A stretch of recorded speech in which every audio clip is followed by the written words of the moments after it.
And the definition for that is the process of teaching and or learning how to use technology. Pretty much learning about technology and how to use it. For some people, it's harder than it sounds. If the technology is not in front of you all the time, if you write out the instructions, they're not always going to understand it. I have, grandparents. I have to be there and show them how to do it versus or just tell them over the phone kind of thing. It's kind of funny, but not really. Okay, so scenario, if a professor told you that you needed to talk to another professor or another person that was a different college campus or a different area than you were, and they wanted you to use Skype, but say they only have 2-hour time slot open on certain days to do this. Well, the first thing you need, you have to have a computer. On a personal computer, you need to have Skype. Skype is amazing. It allows you to message each other, like on Facebook. You can video chat each other.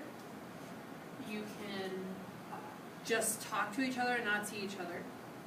And it really does work across the world. I had a roommate that was,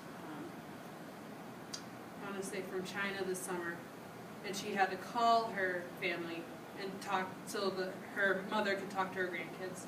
And she heard me talking on Skype. She's like, "What's that?" And I set it up for her. And now she can have her parents see their grandchildren, which is really good. Another good thing about it, it is free.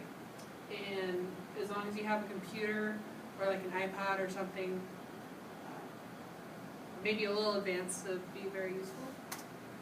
Some of the negatives of if you had to use Skype, I'm just using Skype because there's so many examples and different things to learn how to use technology.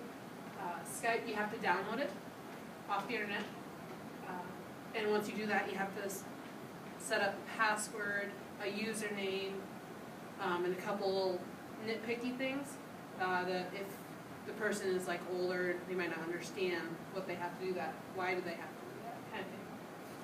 If you have an old computer that doesn't have a microphone in it or a camera in it that comes with it, you would have to buy them, and they come separate, so you can do that.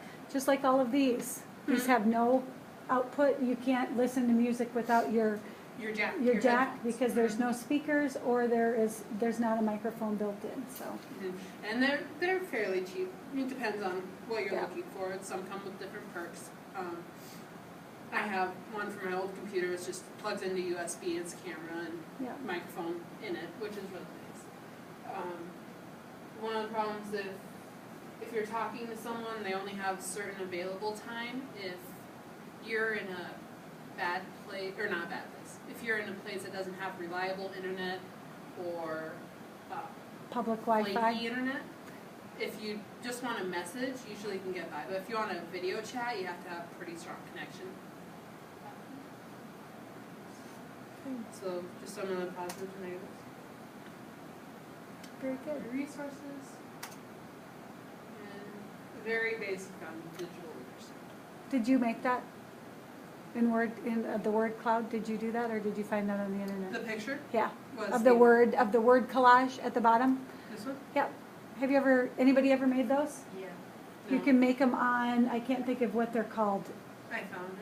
It's like I have a brain freeze right now, but you can make, if you have a topic that you want to, what you do is you keep putting in literacy until literacy gets bigger, and all the other ones are just like, it's sort of a neat, well, maybe you have to play with it. I can't think of, it's a word cloud, but there's a special name for it. I found it. You found it on the internet?